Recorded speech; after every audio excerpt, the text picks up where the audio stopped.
Totoo nga ba na ite-trade nitong Northport Batang Pier itong si William Navarro at itong si Xavier Lucero sa San Miguel at Barangay Ginebra? At ang pag-uusapan na lang daw ay kung sino ang mapupunta sa aling team. Itong si Lucero ay kapipirma lamang ng isang 2-year maximum rookie contract dito sa Northport Batang Pier.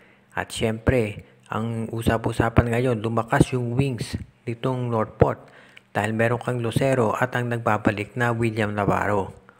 Itong si Lucero ay nagre-recover pa mula sa kanyang ACL.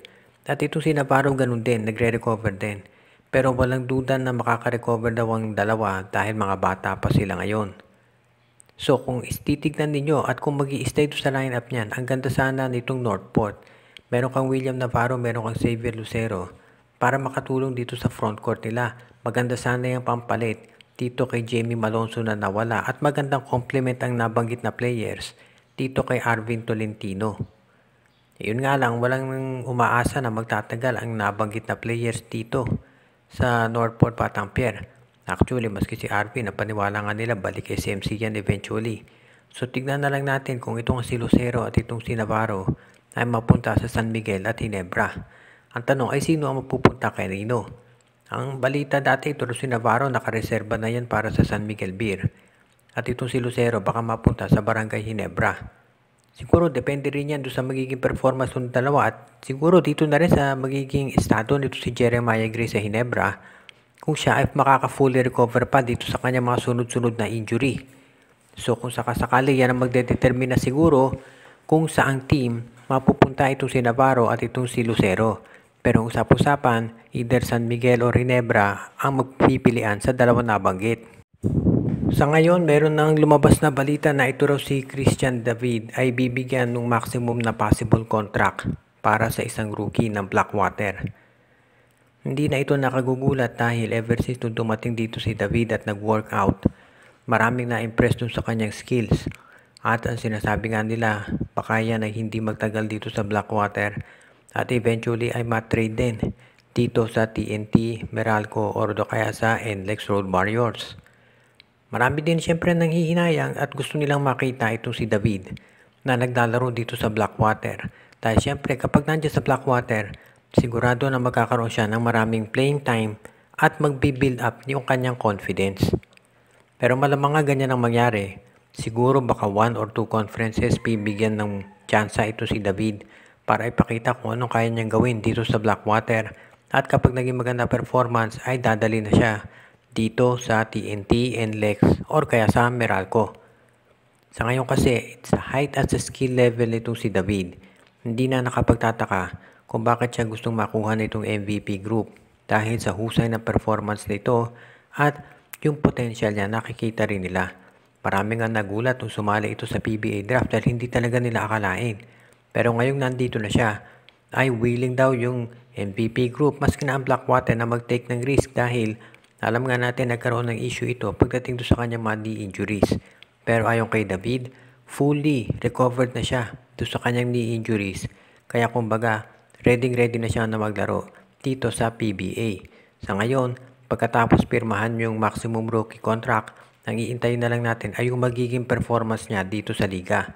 Marami siyempre, of course, mataas yung expectation sa kanya. Kaya tignan na lang natin kung paano siya magde-deliver. At of course, ang MVP group ang isa doon sa mga manonood dyan sigurado. Sa isang panayam, sinabi ni Paul Lee na may posibilidad na mabawasan siya ng minuto dito sa darating na PBA season para bigyan daan itong kanilang batang player na si Jerick Ahan-Misi. Alam naman natin na itong si Ahan-Misi ay isa yung legit scorer. Nung pag nasa UAAP yan, nakita na natin kung paano yan mag-perform. Yun nga lang hindi siya masyadong nabibigyan ng maraming minuto dito sa Magnolia Chicken Templados. Pero mukhang magbabago na yan dahil mukhang gustong bigyan ng priority ni Coach Victolero ang pag-develop ng player na nasabi. At ang mangyayari dyan, baka bawasan nga ng minuto ito si Paul Lee para naman si Ahan-Misi ay mabigyan ng oportunidad. Kumbaga, pag na tayong magulat kung mapansin natin na si Lee ay hindi masyadong ginagamit. Huwag natin kaagad-agad daw isipin na ang ibig niya sabihin ay siya ay matitrade na o hindi kontento ang management sa nagiging performance niya. Ang gusto lang daw gawin ng management ngayon ay bigyan ng tsansa ito si Ahan Misi kung ipakita kung ano ang kanyang performance at capability.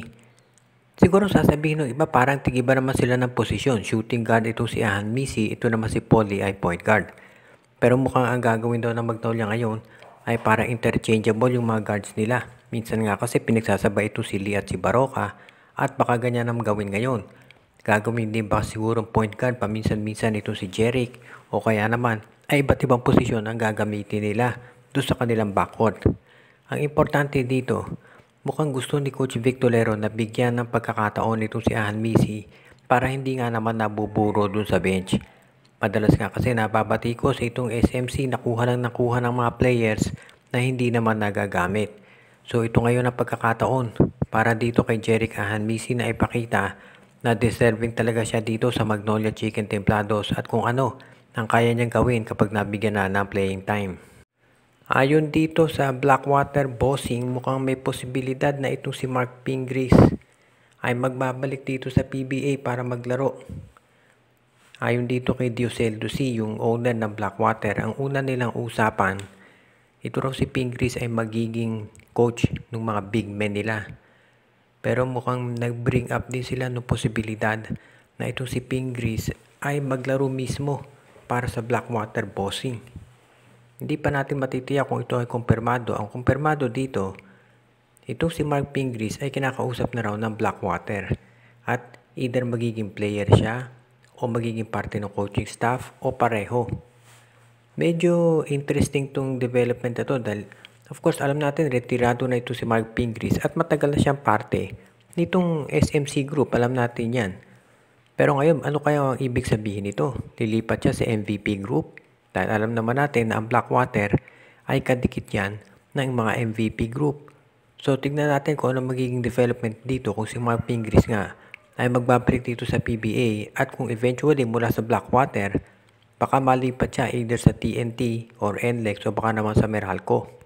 Shoutout muna kay Romeo Conchada, Carl Alarcos, Boy Cape, Jaman Andes Family, kay Roman at Red Steven Agustin, JJ Sibum, Joshua Giray, Espejo at Rosales Family, Admond de Guzman, John Mark Cantos, Jonel Alagon at Celino Valles Family, Donel Santiago, Ireneo Salangsang, Ronald Barbosidad, Jason Mendoza, Rico Olarte, Dexter Domer, Edwin Carmona Jr., Judy, Edwina, Shaina, Carl, Jaira at Joanna Villarosa, Enju, Junicio Mercado, Joseph Pineda, Oji, Len, Gio at Gia Santillana at Tagle Family, Katsakino Dukusin, Brian Andres, Carlito Bolima, Jordan at Janry D. Malanta at Sid Maria, at sa iba pa nating mga tagapakinig.